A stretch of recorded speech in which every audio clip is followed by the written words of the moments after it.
unajua Mwarabu anaweza danganya. Do you know tukiwa tumefika contract. Wanatumia the word inshallah. Yes. Tumefika kwa contract and the first thing huyo mtu mwenye ametukaribisha ametuambia aje wewe ukishika huko nje kwa sababu tu tumepewa IDs. Ukishika huko nje, this is my number, take my number. Hii namba yangu just call kwa sababu Mwarabu anaweza kukelea umemuulia mbuzi zake. Na you can't do shit. The fact that huku Saudi Arabia, simi niko Saudi Arabia. Citizens wao wanakuwa wamekwa hapa hivi. Huyu citizen akikuja aseme wewe umechukulia goals zake na hizo goals hakuna pale zinaonekana. Hiyo ndo wadi nitaenda mpaka mbele. That's the hiyo ndo ilishtuka kabisa. You don't have a word over them. Kenya sasa inaweza enda kwa sababu wao sasa kumjama Burundi mtu. Wanauza mpaka mtura wa Burundi. Wallahi. But you can't uwezi waambia shit. Kwa sababu our government I to prioritize hivyo sana. And that's what some leaders were fighting. Wakaonekaniwa ni wabaya until they die, ndo tunaona yeye mseli alikuwa anapigania kitu poa. Yeah. I was a pro fan of the old man, but ni sawa. So may his soul rest in peace.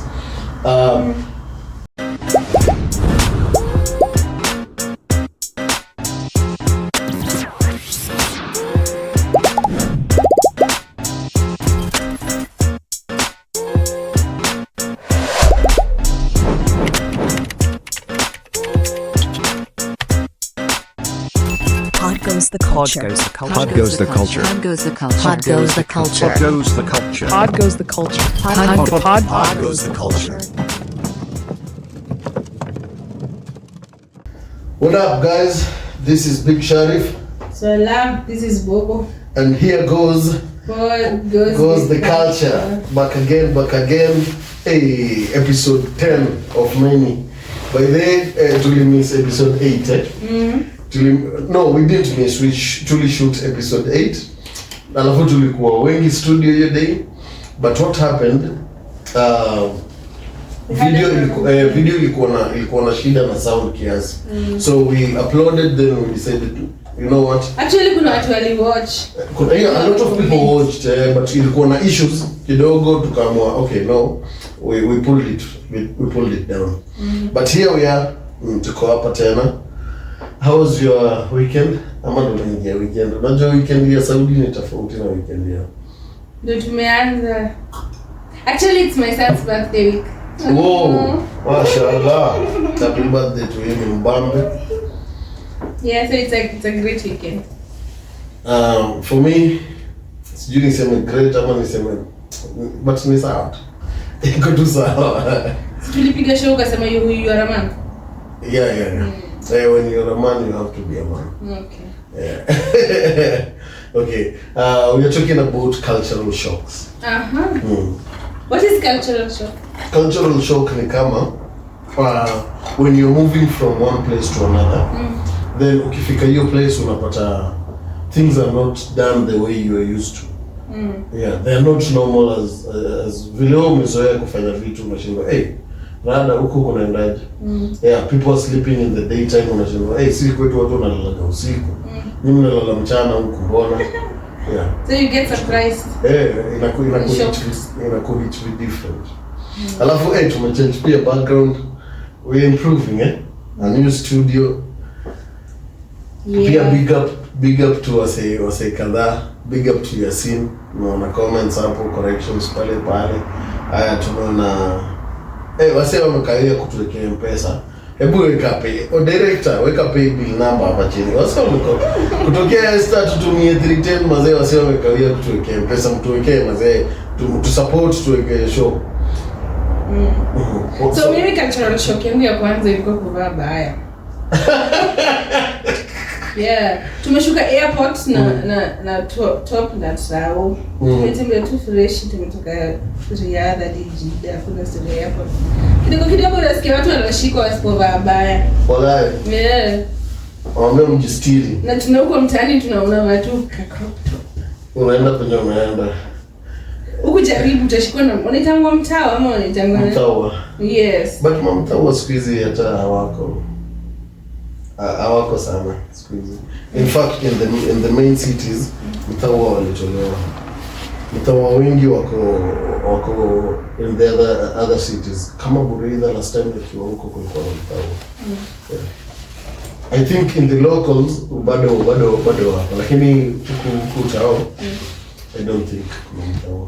Na pia like overall ilikuwa tu dressing like hadi wanaume hawafai kuvaa shorts. Wakitokea nje. Mko na best yangu anaitwa Sudi. Tulikuwa tumeenda mall. Sorry. Tulikuwa tumeenda mall. Sudi alikuwa amefunga kikoi. Sisi kwetu kuvaa kikoi, kufunga msuli yani kawaida, it's normal. Alipigwa mahalafa. Ilikuwa sijui 300 ama how much. Kwa sababu ya kufunga msuli. As in you're supposed to put that on in your house of a kutoka nayo. Basi unaenda kana hiyo maka. Is that thing ni wanatumia. Hiyo ni tofauti, yeah. Hii ni msuli nini yo kikoi. Alafu umevaa kikoi alafu uko na nini? Uko na nini ndani ama ni kikoi na t-shirt, alikuwa amevaa t-shirt juu na amefunga kikoi. Actually hata Indians wanavaaga hivyo, yani sijaiona kama shida. But I don't know why ukara mtu alichagua kama kuja. This is black. Jibigama akabandika mahalafa mara hiyo. Mimi cultural shock yangu ya kwanza. Actually hata si huku. Cultural shock yangu ya kwanza nimefika naye for the first time. Si kwetu tumezoea kusalimiana. Niaje mambo, hata sikujui. Oe brother vipi fresh nini mambo poa nini. Nimefika Nairobi mazee watu wasalimiana. Niko zile za huku ni wapi? Nairobi. Yeah, Kanairo watu wasalimiane na shindwa huku ni wapi? You only greet somebody you know. Yeah. You don't usalimii mtu yoyote tu ati wewe niaje mambo nini? No. Sasa unaenda tu kusalimia watu tu na doa juu. No, it's disrespectful if you walk somewhere without greeting people. Watu wamekaa maskani alafu unapita tu vuka gari bovu rongo. You have to greet. Niaje asipo. Safari fit. Yeah. Hauwezi pita tu watu wote unawapita bila kuwasalimia. But in Nairobi nilifind inakuwa tu ni kawaida. Nobody will even judge you ati kwa nini mnasalimia watu wengine. Hata unaweza pita hata mtu unajua na ukose kumsalimia. Really? Of course. That one was my biggest one. It took time ku come to terms na. Kwa sababu unaweza salimia mtu na anakuja kwa your biggest lesson. Kuna bishti yangu fulani wakili anaitwa Sani. Anasemanga usisalimie watu wenye wanafaa kuinuliwa tu eyebrows. But kuna msemo watu husema salimia watu sponsor ufa.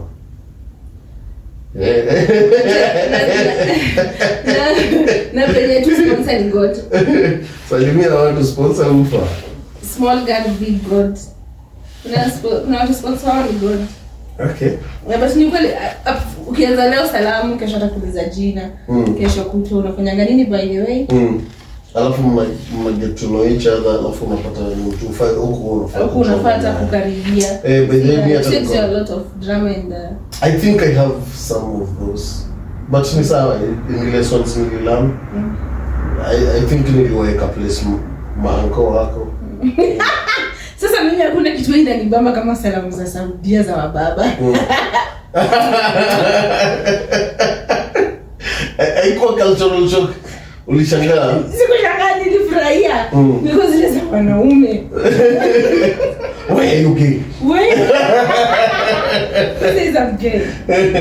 But ni culture yao, that's na mimi sisi ni moja ni mbili. Uko na huko. Shahbaris. Shahbarak. Ashluna. Exactly. Kenyan men, I don't think kuna any. I'm not just Kenyan African men, I don't think unaweza chumu. Okay, where I come from tunaweza hagiana but not hiyo kushumiana ya mashavu. Yeah. We do hug actually.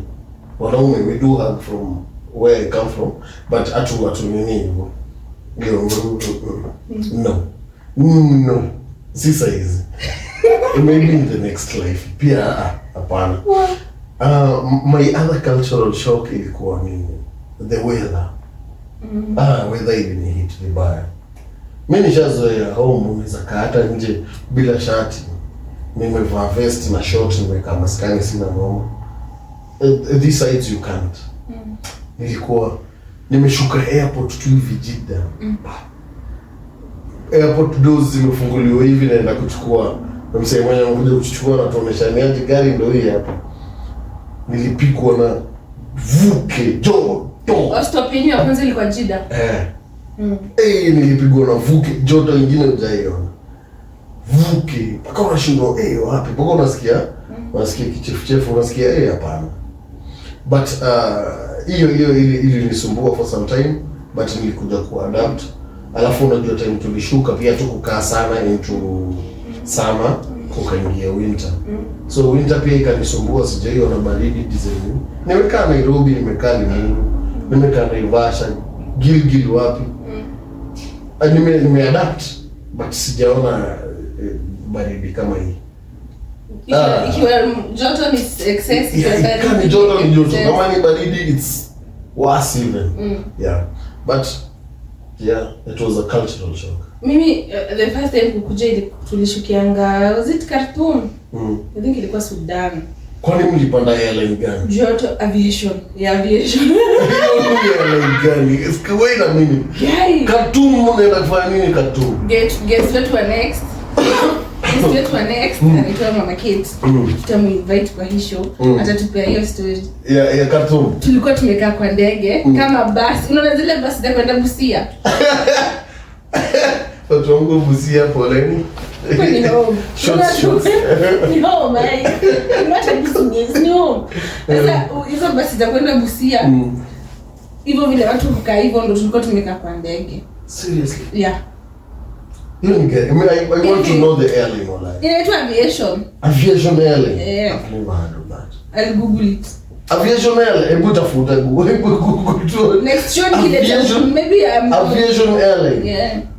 It was something aviation. Okay, in my whole life nishaika kujua ukienda the lowest unafaa kwenda na Ethiopia Airlines. Kwa sababu all incidents siko ubaya, Ethiopia Airlines wako na ndege poa. Siko ubaya. But I don't know why ukisikia kitu mbaya unasikia gana Ethiopia Airlines. Kuna time tuko Madina, my uncle anasafiri anaenda ku get married, wakapata accident, wamefika Kilimanjaro, ndege imeenda kuland, landing gear imekataa kutoka. Na hiyo si incident ya kwanza nimesikia na Ethiopia Airlines. So niko zile za mtu yote anafaa kwenda low, enda na Ethiopia Airlines. Sasa ukiniambia story. Sasa mimi nakushuhudia yetu. Niko zile za hiyo. Hadi mtu mwenye alikuwa Majira. Vile unasikianga brace for turbulence.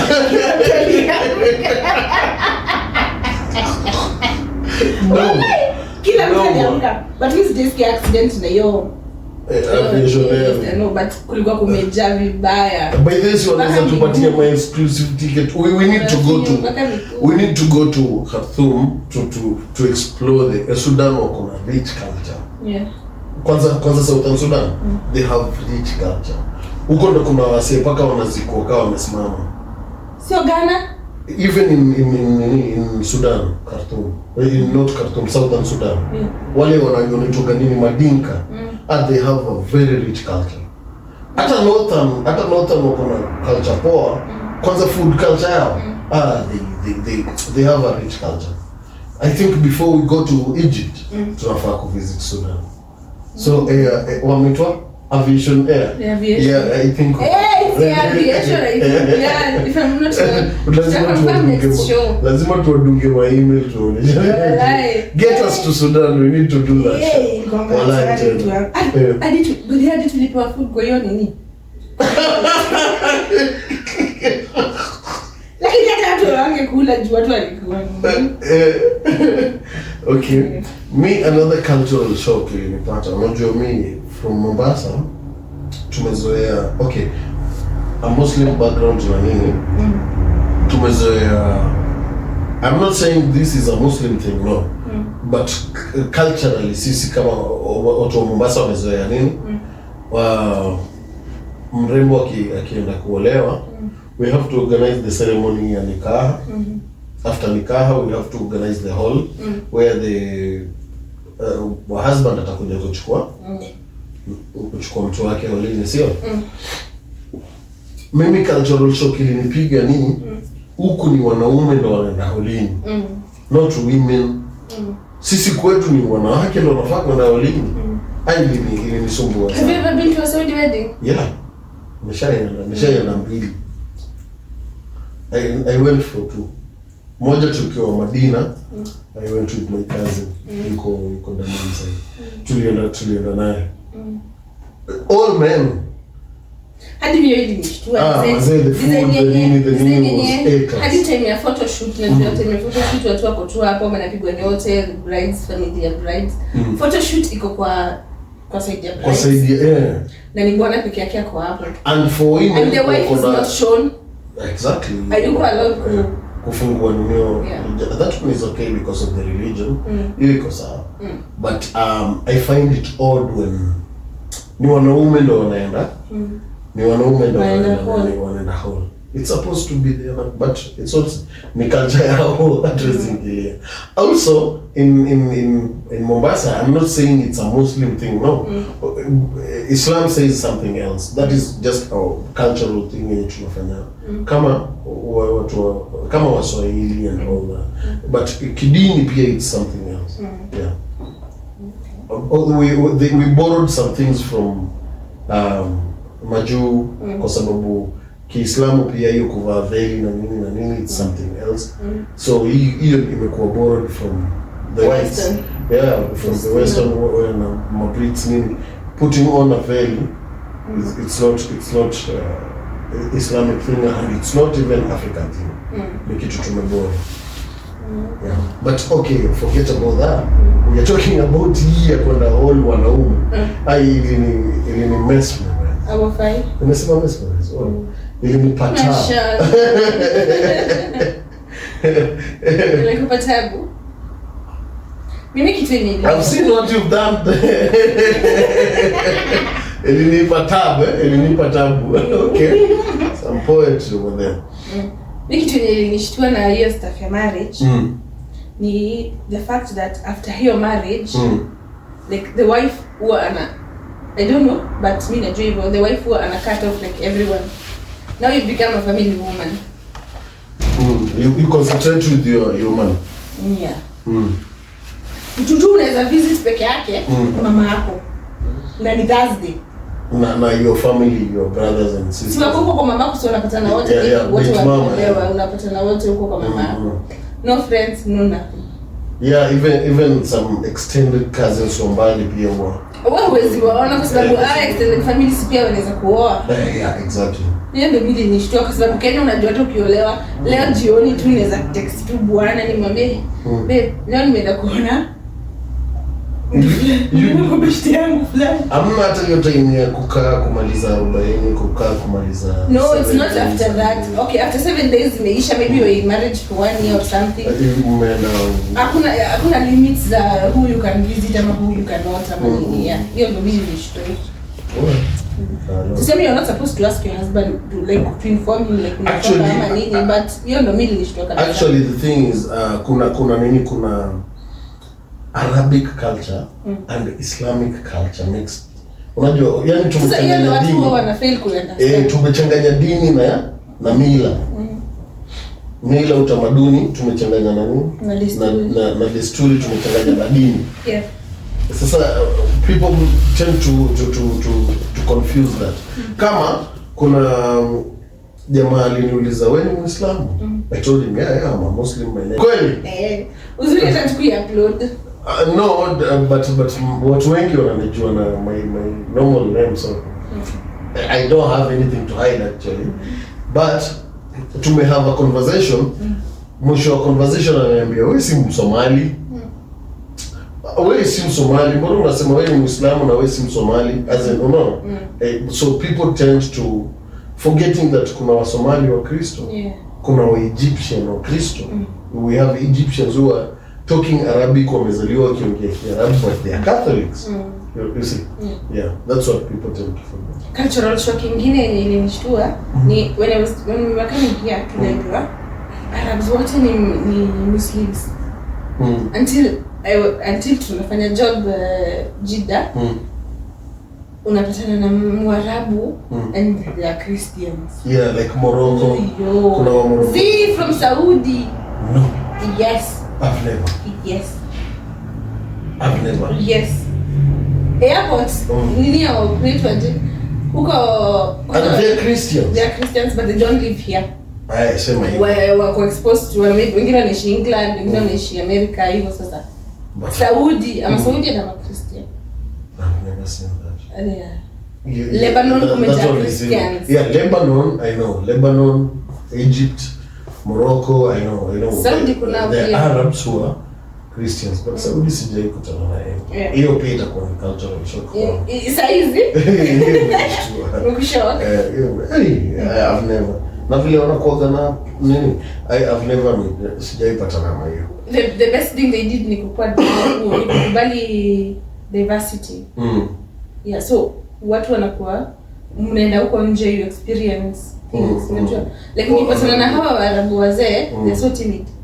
But when you wametoka nje, when you have exposure. Exposure is everything. Another cultural shock and hit vibaya sana na sidhani kama nitakubali. The fact that a man can come back home, the wife has not cooked and hafai kuulizwa kama amepika ama hajapika. I mean, I think my African background ina nini. Mimi ni Mwafrika, kama mimi nishazoea ukifika home, umeshatengezewa food, you mpaka unaulizwa kama utaoga ule ama ule kabla hujaoga. Ama utakula kabla hujakula ama utakula na ule. I come somewhere and find that it's normal for a man to go outside na akule hotelini na it's like hata si ataenda hotelini na buy food na alete tukule. No, that's something else. You can do even that in Kenya, hiyo si shida. See, you can call wambi mama leo ni don't prepare food, mimi nitakuja na food. That's normal. Lakini story ya imekuwa normal. Sasa wewe you've not somebody has to come home and ask for food. Imekuwa hiyo hata hivi kukushtua kwa sababu ask the ladies. Kuna mademu wanafanya kazi kwa mahouse, ndio? Unaweza pata mtu amekuwa kwa nyumba for 5 good years na huyo madamu wake hajawahi pikia bwana yake anything. Even one single day. Yeah. Hiyo ni hit vibaya. Hiyo ni hit. Hiyo sidhani kama za ni madam. Yeye anakuambia leo by the way, leo pika shawaya. Leo pika pasta sijui inaitwaje. Na atapika na bwana comment mashallah. Did you say thank you? I know if work on a housemaid mwenye ana take care of that, it's something else. It's not about housemaid. Kwani ambare ana housemaid? Na napikia bwana yake. You want to take it there. Yeah, hata once in a while. Hata ile once. Mimi nimesikia kama vitu weird kama watu wako na pets kama nyoka. Nimesikia watu wako na pets kama tato, watu wako na pets weird yani. Mtu amefuga kobe because ile za paka tu huwa ananishinda kumaintain nafika hiyo level hadi.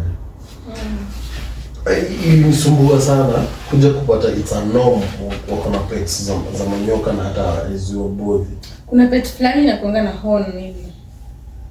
Inaitwa nini? I don't know. But Waarabu wameifuga. Iko na horn. Unicorn. It's not a rhino. It's not a rhino nor a unicorn, but it has a horn and it's small. Acha nikwambie, you see these ladies when wanafanya kazi kwa Waarabu. Wana big up. Zile vitu wanajiona kwa hizo manyumba. Yo. See, the person who was telling me the story and me hiyo peti ya nyoka ni a friend to my mother. Sasa yuko Qatar. No, my friend, the mother now. So alikuwa ananiambia story ya kinyumbani. Unajua madango alifanya kazi huko before na akaenda hao wenyewe kuna fugo nyoka. So they have to go in the morning bath the nini. Yeah, snake. Wanajiosha na ni kubwa iko na paka room yake. And then they have to bring it in porridge baadaye because it is like Hadi si porridge zinakulanga kuku. I'm not sleeping in the house. Imagine you will sleep, so what do? No, but it depends with the type of snake. Unajua inategemea ni nyoka aina. Hawaweki nyoka ndogo. Kwanza ni zile smart, unaona ile nyoka yenye iko na mpaka yellow, yani nyoka smart hivi ya. Why do you do that? Unjipendi ya. Hey. Okay. I rest my case. Cultural shock ingine ilinishtua ni ya food. Food, especially hii stuff yenye ili za kubwa inaitwaje? Gecko. Alligators. Hii lizard kubwa ya desert yenye zinaitwa alligator zile si tunazihitaji Kenya. Mburukenge. Yeah, mburukenge. If you told me 5 years ago or 3 years ago that singewahi kula hiyo kitu, ningekutukana. If ungewahi kula. Ungeongea tu wewe huwezi kula hii kitu. Ningekutukana. Hiyo kitu ni tamu. Ulikula? Yo. Hiyo kitu ikikuchapa na mkia yake unajua unaparara. Ni tamu. Hiyo kitu ikikuchapa na mkia yake wallahi utaparara wewe. Hata upake mafuta gani? Hata utumie hizo Johnson Pinidio ni tamu. Ndio saa hizi wameweka law Saudia that ukipatwa tu hivi tu umeishika tu eti unaichinja unalipa 300,000. Kwa sababu zinaenda zikipungua tu watu ni tamu hata kuliko kuku. Ukionja hivi huwezi explain your taste. Wallahi. So tender. Yani I don't know what I have to say about that. I'm not eating that. No. Actually Rasul sallallahu alaihi wasallam alikuwa served akakataa kula. But it's Muslims who ni Muslims wanakula. Yeah. I know, but for him he did not eat. But he did not say it's haram to eat. But alishindwa tu. He didn't eat. Okay. So according to Sayyida, ukiangalia tarehe hakula. Yeah. So if it's not haram then okay, halal. I did not. Hey, siwezi kula wala. Mimi husema nitapata tabu sana nikienda China. Yeah. Kwa sababu you will not know exactly unakula nini. Sure. Yeah. Mimi husema naweza pata tabu sana if I'm going to that. The fact that mtu anaweza kula chura. Okay. My cultural shock ingine ilinisumbua sana ni the fact that unajua si Kenya tunashare matatu na madeni. Okay, I'm from a Muslim background, I understand. But kuna extreme extent yenye unashindwa kuna malls huwezi ingia on Thursday kwa sababu wewe ni bachelor. Yeah, kuna families wameingia uko hufai kuingia. I'm like mimi naingia kushop nitoke why unajua? Hiyo ilinisumbua. Kuna hiyo restriction ya ladies section, men's section. Ni sawa. But in this case I'm just going to shop. Naenda kushop nitoke, mbona mna nini? Na hiyo sijai kubali mpaka leo na sidhani kama nitakubali. But says 2025 haiko hivyo. Si mtu anaingia tu. There are some malls you cannot go. Which wallahi. Yeah, because family day. If it's a family day, it's a family day. Not unless wewe pia uko na wife wako na watoi. That is another thing. Na watajua je mtu ni wife wako? Normally nowadays they don't check, but before they check kama kuna marriage certificate and all those things. And unajua sasa hata ni wazi kwa sababu itawakala ukifungua inakuonyesha kila kitu. Na abshir. Inakuonyesha kila kitu, ni aje huyu ako married, huyu yuko married, huyu na single. Not unless you go and change snatching. Not unless you go and change the status kwa nini. Ako single and snatching kama single and Wakenya wana tabia mbaya. Wakenya wana tabia mbaya. Another cultural shock. Ile ni shock mbaya sana. Na hii mimi husemaga shame on my government. Sijui kwa nini. Unaona magavana wetu tumia Fortuna, sijui for nini V8. Mazee huku ni taxi. Unajua? Tumekuja kuchukuliwa airport hivi na limousine niko zile za hii kitu ni gavana wangu ndio utumia gari. Ngoja nitanue kwanza. Nimekaa kwanza hiyo ilinisumbua sana mpaka nikakuja kuelewa okay. It's normal to them. Fortuna inatumia kupeleka watu kazi. Ndio gavana wangu ana flex nayo huko. By the way, when I came to Saudi, I'm a lover of cars. Nikikuja Saudi, I realized that cars hata si luxury. Yeah. Kwa sababu there was a time tuko Jeddah, nimeorder Uber. Guess ilikuja gari my dream car. Wallahi. Chrysler 300C. Mpaka unashindwa nilikaa hapo nyuma. Alafu ujue gari kaa hiyo ukiwa Kenya, mwenye anakubeba kwanza kuzile za wewe funga mlango pole pole wewe unanichafulia gari unanichafulia gari na ni taxi huku kama the fact that unaweza pata limousine imepakiwa nje kwa jua hata haina kazi. Nimesema je? Limousine. Lamborghini imepakiwa nje kwa jua. Si tukitoka tukikam hivi tulikuwa tunajua limousine ni that model hiyo the long vehicle ya weddings. That was the limousine that I know. But tukifika huko unapata limousine natumia limousine kuita taxi. Limousine halas ru. Limousine ni halas. Chukua limousine uende. So it took me some time to understand that. Yeah. But eventually ukikaa now then you adapt, you know something. Like kukuja huku Saudi, I really understood vitu nyingi sana. Hata si cultural shock, ni kama lessons. Like vitu zingine si luxury. Kukuwa na washing machine is not a luxury. Kukuwa na sijui nini si luxury. Yo. Ukiwa East ndio inakusumbua. Watu wanakusumbua. Kwetu tu msikia tu mashini tunagroup. Watakam? Yo. Wataikamia. Those nayo. Ikilala huko. Labda nyinyi kwenu Illuminati. Mbona pesa yangu naitwa Kevol kwa ananiambia, unajua ni aje hii simu naitumiaga hapa? Ikifika mtaa naiwekaga kama laptop. Anaiwekaga kwa bag kama lapi. Anatembea na simu ya kawaida.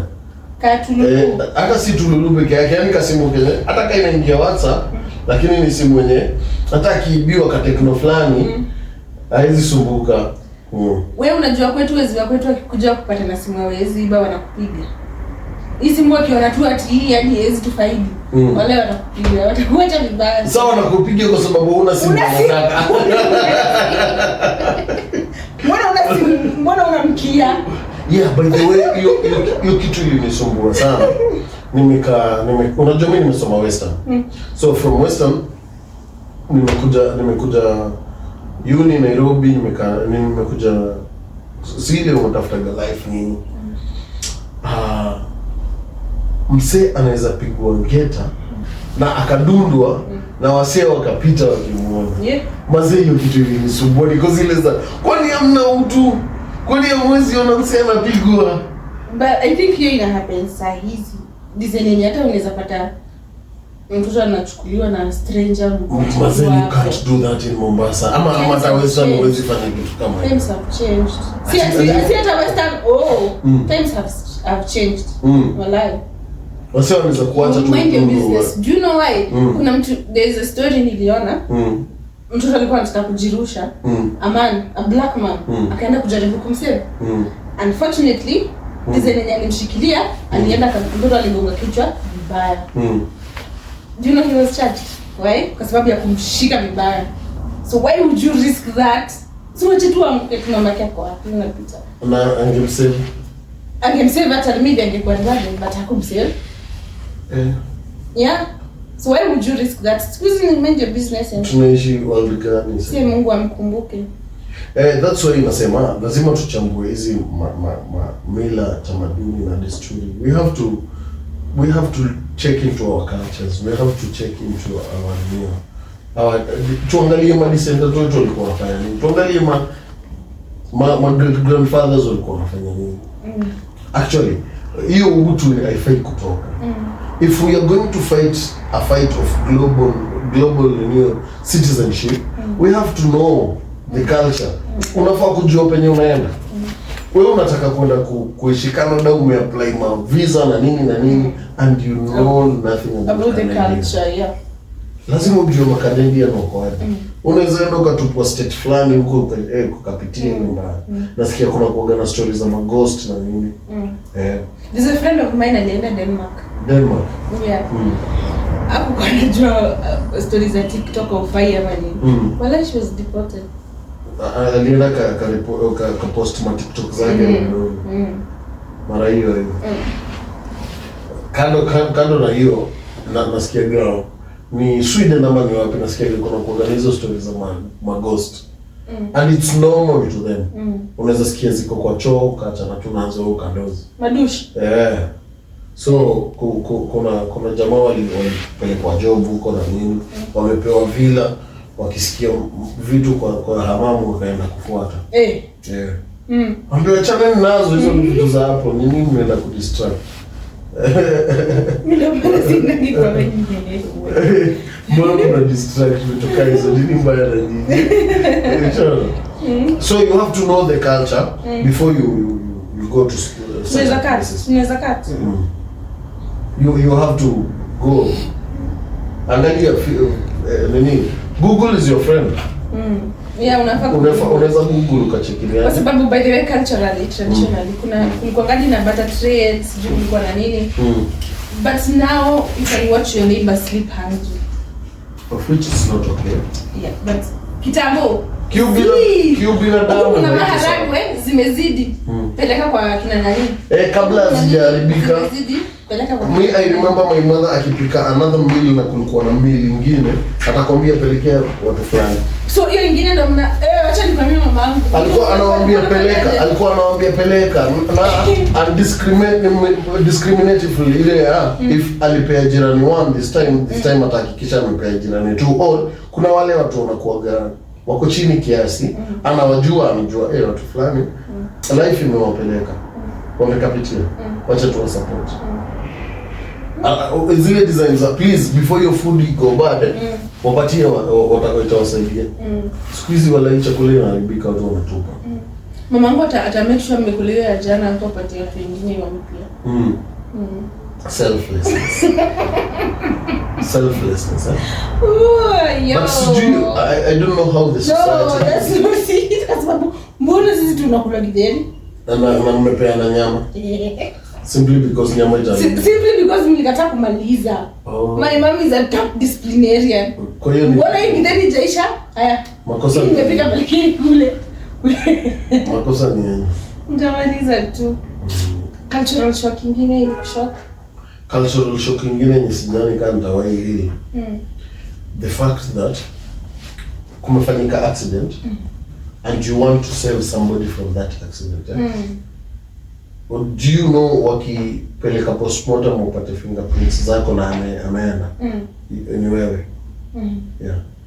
As in unafaa and you were just trying to save them. Yeah, unafaa kuona hiyo accident hivyo. Uachane nayo. Uende penye utaenda. So call the best you can do is call 911. Call Naji. Watakam na sofia which. What I just said, imagine that guy is kwa jela saizi. Exactly. Just for trying to save somebody. That shit only have blacks. They were doing an experiment kwa TikTok. Unaona maybe mtoto anajaribu kuwa kidnapped. Unaona two white guys akipita. I'm not racist. Wakipita but a black guy. It's not. Mbona unamwongelesha na stranger? It's not bad to be. Kuna there's that something in black people that uwezi ona injustice ikifanyika unyamaze. But it's not bad to be racist. Si mbaya. Mimi si racist. Si makosa kuwa racist kwa sababu if you are not, you are going to be served with the same. Wewe utakuwa zile za mazee mimi si racist. But wao wakikupata juzi nani alisemaje? Trump alisemaje? Mnafaa kwenda home. This is not your home. Mnafaa kwenda home. Anasahau hata hapo kwa usiku wao. Hiyo ni land ya Reds. Red Indians wanafaa kuclaim American, it's their home, not me. So there is a way of dealing with things like that. But come to think of it, Africans wako na hiyo big heart ya kusaidia. Yeah. Siwezi tu kuacha usafi hivyo tu. No. But Kanairo sijui kama kunayo kwa sababu wewe kunayo. Kuna besi yangu sijui iko wapi saizi. Alikuwa anaitwa Cornell. Tulienda na Cornell High School, not high school, primary. Cornell alikuwa anatoka Mathare Foe. Alikuwa my best friend tukiwa primary. Cornell tulikuwa mimi, Cornell, Mike Wesonga na Joe penye yuko sahihi. Brian Misiati, I know them where they are now. But Cornell sijui nilipotelea wapi, but tulikuwa na theater Kenya Theater hapo, National Theater, tulipiga set books kadhaa, then tukapoteana. Cornell alikuwa tulikuwa tunatembea street, tumetoka KMT, mimi naenda Ludhuli, nilikuwa nachukulia mat Ludhuli number 4. Yeye alikuwa anachukua mat za ni 2-3 ama ni wapi? 2-3 zilikuwa zinachukuliwa huko chini. Mtoto mpoa kwa dawa. So mimi nitadrop wa kwanza alafu yeye. So tumefika around Moi Avenue, kuna kabudaka naomba. Buda ameomba but akituona akasimama zile za nyaje mnisaidie mnifikishe tu barabara the next side. Cornell slap. Aliniwasha bari. Usiwahi jaribu next time. Why? Hiyo tu kuvukisha Buda hivi, kufikisha huko. Unajui kila nani wanakungoja hiyo side. Oh yeah. Aliniwasha bari na umekaa Nairobi for some time. Mbona unakuwa hivi? Unafikiria uko Mombasa hapa ama unafikiria uko? Unaona hata wajanja wao Nairobi wanaoshangwa. Aliniwasha bari kwa sababu alijua siponiwasha bari nitamsaidia. Nairobi kuoshwa. Asinge ni convince now mia words aniambie aje achana naye. Aliniwasha bari ndio ikanihit like hey okay this is something serious. Sasa tukifika mbele ndio nilikuwa za brother. So niambie was the bari. Ungesikia. Ama ulikuwa na issue. Kama ulikuwa na issue sema. Kama ulikuwa na issue sema tu sort sahihi. Na wala mbezi. Ningekwambia usingenisikia. So it was necessary to slap you so that you could slap. So yeah, like baadaye nilikuja nikaona incidents kwa YouTube naona msee alisaidia msee kuvuka akifika huko anapigwa spray, wanampora wanamwachama akilala. Tushaipata Nigerian ngara amebaki na kaboxa peke yake. Mnaijali ingia night club nini kadem kanalia akajifanya the big boss kumsaidia. Ndio hivyo. My one and only uncle ashaikuwa kwa basi. I don't know what really happened. Alikuwa na what he remembers. Kulikuwa na mtoto, I don't know, alimsaidia maybe kumchukua mtoto ama nini.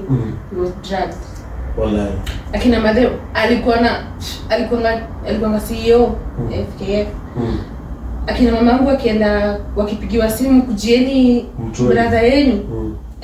Ajielewi. Actually alikuwa hata hosti. Ajielewi. The only thing I remember ni nilikuwa tu kwa gari. Nimesaidia. That this happened. But I could live even after that. Imagine akasaidia watu wengine. No, if you have that heart, it's something else. Ukiona hiyo role is something else. It pays actually. Kwa sababu mamangu atawatch episode, imagine atamwambia. It pays actually. Unajua baadaye inalipa if you have that mtu mwenye yuko genuine na kona hiyo hati ya kununio compassion, you'll get the reward. But for somebody who is not, neither. I have a friend tulikutana around 2014. Mimi nilishukia Jeddah, tukapigwa training Jeddah nini, tukaenda Madina, posting nikakuwa job huko. But in between I was trying to get license ya huko. Nilikuwa na driving license ya Kenya, so I was trying to get driving license ya huko. So when headquarters ilikuwa Jeddah. So nikirudi Jeddah headquarters nikapatana na one of Kenyans mwenye alikuwa akipeleka around Jeddah, lakini nilishamwambia I have a friend I want you to meet. So tukaenda kwa hiyo estate, tukifika huko jamaa yako kwa kimansho Kenya ndo kafiti yeye ndo anasimamia hiyo mansion na nini kando around. So I didn't know ni aje. So I had to ask, obviously, kwa sababu Kenya having hiyo that kind of money, the Arabian money, hiyo ni kila mtu anatamani. Si rahisi. So ikabidi nimeuliza niaje, msee fortune nini, akaniambia msee ni alikuwa truck driver, the same company, but on the highway aliona accident. So alipopata hiyo accident alienda simamisha gari, akatoa msee kwa nini, kwa hiyo gari akamweka kwa truck yake, akakimbiza hosi. Hii gari iliungua, it caught fire, yani ile time alitoka. So msee akiwa unconscious hosi, akija akipata fahamu anajipata kwa hosi. Nakumbuka last thing alipata accident, gari yake ikoaje, imeshika moto ikaungua. Nakumbuka kuna mtu alinitoa kwa hiyo gari, please mumlete nimuone. So it happened in a way that msee alikuwa ni one of the royal families. Alihakikisha amemreward vizuri. So like it depends. So you had to lipa, but sometimes pia inaweza kuweka kwa noma.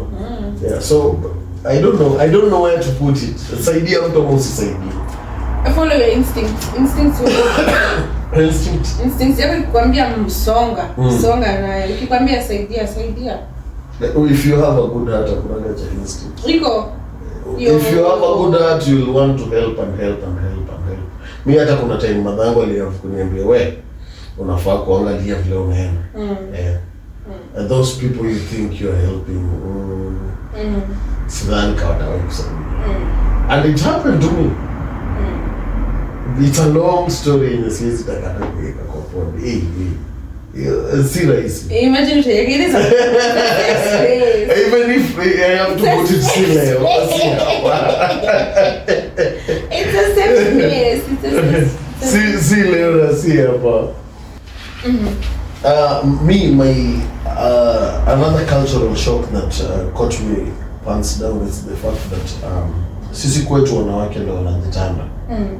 Women have to wanafaa kujistiri.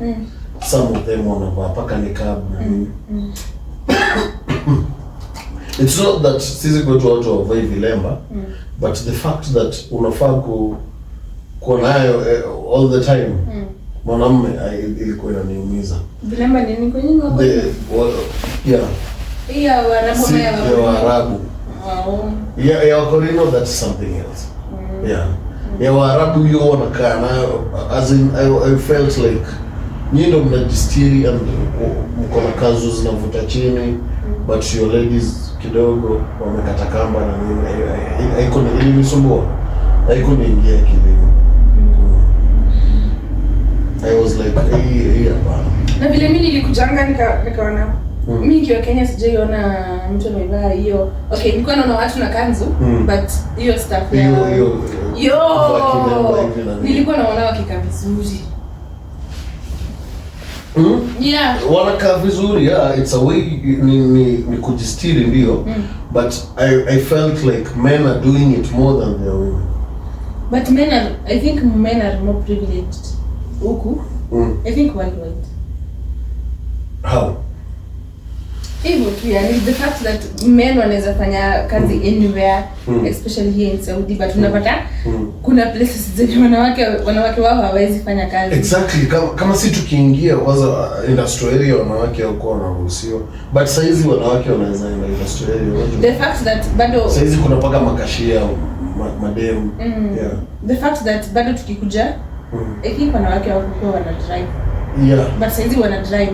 I think men are privileged. Sasa hata kuna mapolisi wanawake. Those times za kukuwa na mapolisi wanawake. Kwanza kuna mwingine mmoja mjawazat. Wako na hiyo advantage. So things are changing. Things are changing. It's not like before. Is it devolution or devolution, right? It's not devolution actually. It's just modernization. Kwa sababu when you put it in a devolution way and the way of governance inakuwa ni tofauti. But the fact that wanachukua ideas from the westerners ndio kidogo. It's just modernization. Unajua kuna bar Riyadh. Walai. Eish. Nimesikia stories but sijaienda.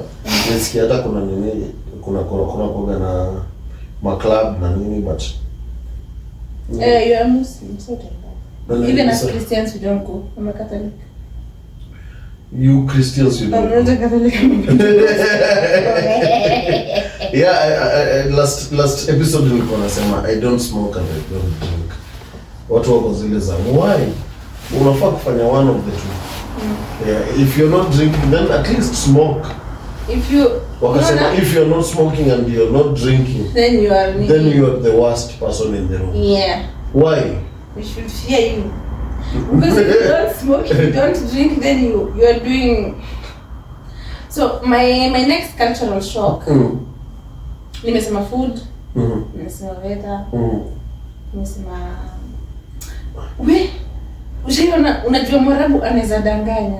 Hey, do you know tukiwa tumefika contract. Wanatumia the word inshallah.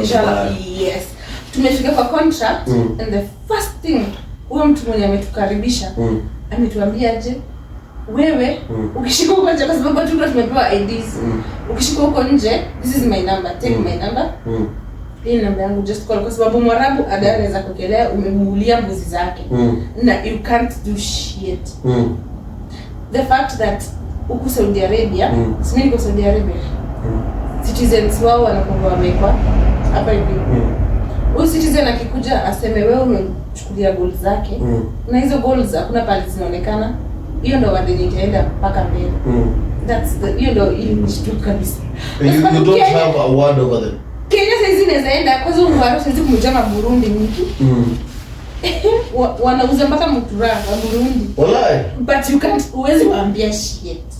Kwa sababu our government to prioritize hivyo sana. And that's what some leaders were fighting, wakaonekaniwa ni wabaya until they die, ndo tunaona leo msee alikuwa anapigania kitu poa. Yeah, I was a pro fan of the old man, but ni sawa, so may his soul rest in peace. Mimi cultural shock ni shock kabisa, yani ile paka nikashindwa, like seriously. Ni the fact that msee anaweza kuchokoza na ufai kufanya kitu. Hauwezi mpiga. Na ukimpiga ukimtoa damu ni hivyo. Kwa hiyo uvunje mapua. What's the thing in Islam ya kuvunja mtu pua? It's not Islamic. It's Arabic. On yao. Kipiga tu mtu ngumi tu mvunje mapua. Mtoe damu. Wallahi ndaka. Utamlipa pesa nyingi sana. Hiyo hata mpaka leo sijawahi. But there is this Kenyan guy mwenye alitolewa 150M. Mwenye alikuwa self-defense. 150M after amestay ndani for more than 10 years. Unajua amekaa ndani for more than 10 years, amekaa 10 years. You served your 10 years, then bado unalipishwa faini ya 100. But it's painful. Yeah, it is. But saa utafanyaje and their laws and that. You can't change them. We can only change ourselves when it comes to that. Cultural shock, msee anafaa kustudy. But you can only change yourself when it comes to, but huwezi control hasira. Mtu amesha kupoke. Ile design yenyewe umejicontrol, umeshinda kabisa. Because ukisoma story ya huyo msee, is it Samuel or Stephen, something like that. Ukisoma story yake, he was provoked to the maximum. Yani ukiona umse hadi story tu vile inaandikwa na umse baadaye ndo amwe tu kufanya hiyo kitendo, si eti yeye alikuwa wazimu tu ati aende. You cannot decide uende saa hizi kwa your favorite spot ya perfume ama ya food ama ya clothes, you go and stab someone. You cannot unless you're provoked to the latter. Yeah, but also nakumbuka back then, I will not mention the year kwa sababu watu wanajudge online. Watu online wanajua kujudge. I will not mention what year, but nakumbuka tukiingia hivi Na ilikuwa na best yangu anaitwa Rama. Super Rama. Tukiingia tu Super Rama alituweka chini na lazima sisi tumekaa hapa for some time. Walikuwa na like 5 years by the time sisi tunaingia. Naambia mmekaa kutafuta do. And that is your main goal. Hizi stories zingine hata mtu akakutia kidole kwa kichwa, forget about it. Wewe umekuja ngoja salary yako at the end of the month. Una subra, vuta subra. Imeisha, make sure you have a charger ya kucharge subra. You must have the patience. If you don't have the patience, make sure you have a charger to charge your patience. Please. Hiyo ndio kitu walituambia na ukiangalia watu walikuwa na subra, those people who were patient, wali elevate. Watu kaa sisi wenyewe hatukuwa na subra, we ended up resigning. But let me tell you, patience is a virtue. Yeah, okay, si ati hatukuwa na patience, but unaweza fika level fulani. But you can only, unaweza tu ufanya mtu kitu to a certain level. Yeah, do something kuna place unaweza fika level yake, yeah. So, mi hata kulifika time fulani, ikabidi nimeenda home. Niliresign nikaishia kwa sababu niliona I can't take it anymore. Kwa sababu hata mtu alikuwa kide piece off kidogo hiyo naweza mpiga nguvu. Uko homesick? Not really. Stomach a lot. Yeah. Umenyamazia mambo mengi na hakuna kitu utafanya. And it's the norm of the day. And that's the worst thing. Ukiingia job ni hivyo, itakuwa hivyo na hakuna kitu utafanya. Left, right and center, the only safe space uko nayo ni bed yako. Ama ukienda hamam. There was a show, kuna show yenye tulifanya, the mental health, nakumbuka. Like, do you think kama at that particular time kama ungeenda uone therapist maybe? But tell me, with my salary naenda kuona therapist gani Madina? Maybe niende Masjid Nabawi ni pray nirudi. That was the best therapy nilikuwa naweza fanya. But ilikuwa imefika mwisho. You have the workload on top of your head. Then uko na hizo frustrations zote, alafu uko na supervisor mwenye it was a lot. Niliresign nikaenda home. Niliresign nikaenda nikafigure out upya tu kwanza. What do I really need? Kwa sababu siwezi take it anymore. Nikaacha job nikaisha. Kwa sababu it was a lot. A lot. Thank God, because maybe you could have done something. Maybe you were provoked to do. Unajua kuna watu mtu anaweza tu kuprovoked effortlessly. Kitu simple ilikuwa inanisolve. So nilijiita meeting nikaona hapa penenene. Ningeenda hata in jail ama nini. I decided watu waanze kukuchangia. Wacha niresign kwa sababu ilikuwa imefika pabaya kwa sababu nilikuwa nisharipotiwa several fights na nini nikaona hapa. I like that, by the way, self awareness. Nilikuwa nishapiga supervisor hata ngumi.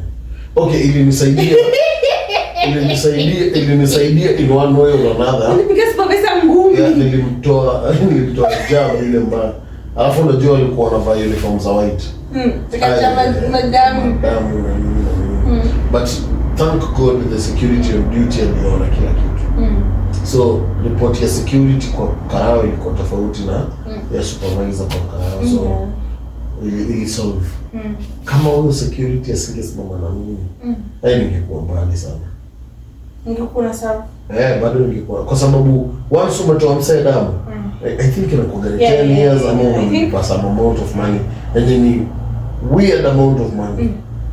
So kama huyu alikuwa anachukua 150,000. 150 Saudi riyal. Milioni kama 1000. Imagine. Riyals. So I think ilikuwa tu ni best in resign, you know. A lot of people didn't know why what was it za karibu ku promotion. Actually memo za promotion zilikuwa zimekaa mbili. Mbona una resign, mbona unaenda? Niko zile za hiyo he just know. I wish you know. Lakini I just had to go. Got structure vizuri, I got married na nini. Then after that we travel with another consciousness. Ulikuwa na ushajua penye utajiclass. How to handle the cultural shock after that. Cultural shock. Kai, unajua niliona cultural shock kuna honeymoon stage. Yeah, cultural shock. Really? Yes, there is. Well, I can tell you from my own experience. Ile designer nimeland Saudia. Sijui toka nje. My first time. Nimefika hivi kwanza nimepata joto. Niko zile I'm telling myself, okay. Bado una nasi. Hiyo sio honeymoon. Tumefika kwanza tumeelewa do. Okay. Sawa. Ukienda hivi shop unaweza nunua kitu na 1 bob. Unashinda pesa yako. Kuna 1 bob ni gati. Unashinda hii pesa yako ni mingi aje. Nimenunua nenda kwa hivi chini nasema nimenunua kiki na wana. Lakini si nikuja majuu. Nilikuwa na friend yangu alikuwa anahesabu hiyo pesa. Kuna stages, kuna honeymoon, then there is this stage whereby you get accustomed to everything. Umeshaelewa. Mimi Mwarabu saizi nisimamie hivi aniambie wewe. Kwa sababu ushaelewa. Mimi nasema ni Mwarabu wewe songa nipitie hapa. Kwa sababu ushaelewa kila kitu. I understood everything. Yeah. Kuna besi yangu tulikuwa naye alikuwa ana calculate hiyo do. Tukiingia kati show ni 15 real. Anaipigia hesabu. Anaipigia hesabu anaichange into Kenyan money na no, I cannot buy that. Hiyo ni pesa ngapi hapa? Siwezi. Ndio nakwambia. Next show tunataka kuita Mama Kate. Tulikuwa tunakaa accommodation na wakisi fulani hapo. Angekula hata kuku. Ukipiga hesabu. Really? Wanapiga hesabu ya kuku na mtu anatuma mtaa 40,000 but anaona kiungo kuku ya 15 real. Wezi mtu. Back then kwanza kapsa fully kwa 12 real. Ni kule dengi. Walai. Ni bad. So hiyo ni selflessness ama ni selfishness? Hiyo na si selfishness, hiyo ni udwazi. Kwa sababu how could you? Unafaa ujiweke poa ndio uweze kusaidia. Unajua if you are not taking care of yourself you cannot even take care of other people. You can't. Umekuja huku all the way this side to help them. Utawasaidiaje kama wewe mwenyewe ujisaidii? Kuna kujisaidia ni kukula fiti, wewe kula fiti. Dishi poa, jiweke fiti, take care of your health. Then you can be able to help them. At the end of the day, we're for anything with that bad health. But once you're here, the only thing you will help them with is financial support and prayer. Hata nini ikifanyika, utafanya. The biggest thing you can do is help them financially and prayers, spiritually. Halas. Anything else out of that unaachia the good. Kwa sababu anything happens kitambo take a flight, you go back home, it will take time. Whatever you have to do is spiritually and financially. But when doing that, make sure you're taking care of yourself first. Kula poa, you also pray for yourself. But hiyo cultural shock, mimi naingilia watu wetu. There is this honeymoon stage. Kuna stages by this cultural shock. Kuna honeymoon, there is this one you get accustomed to things. Then there is this one where you get comfortable. Umetulia. Big Sharif, unajua kuna mtu amekaa huko over 20 years ana tataka kwenda huko. 20 years. Mungu situjalie tufike hapo. But huwezi jua pia story yao. Achana na story. Ana raka ya kwenda home. You I don't want to mention names, but there is a friend of mine. We grew together, went to the same high school. He's a boy. Went to the same high school. Tukamaliza high school. Mamake tu akiwa Saudia. Tukaenda high school. Tulimaliza primary. Mamake akiwa Saudia. Tukaenda high school. Mamake akiwa Saudia. Tukienda university. Aliitwa JKUAT. Mimi nikaitwa MKU. Nikaamua nipate degree yangu kando. Degree yangu leo sasa ni birthday yake. Degree yangu si birthday yake sasa ni hii wiki. Fortunately, alhamdulillah, congratulations, akapata degree yake. Ameoa, ako na mtoto. Mama yake bado ako Saudia. But I didn't have a contact. Wallahi. Aliniambia mbona siku yenye nitakushinda kabisa? Kuja. Ako hapa Riyadh. Wow. Mimi ni mama. Nikamwambia Nijipa. Hello. Yo. hizo ni cultural shocks zenye watu ni kama kuna watu tu wenye tu walitoka home tu kuondokea kwa sababu imefika mwisho. But don't die here. But unajua pia ni government yetu iko na other things to do. I think we will wind up from there. Till we meet again next week. By then this time tumeamua tunawapigia na show mbili. Yasina ukoona hiyo previous episode. Aliona amecomment ndio. Nimeona Yasina amecomment. Walai. Kuanzia hapo tunawapigia na show mbili. Remember to comment, share, like, subscribe, tell a friend to tell a friend. Adios. Imekuwa Mzuka. Paybill tunaweka hapo. Tunaweka hapo paybill. Director, weka paybill hapo. Tuko na the DJ Blessing. Imekuwa amazing. Salam. Bye guys.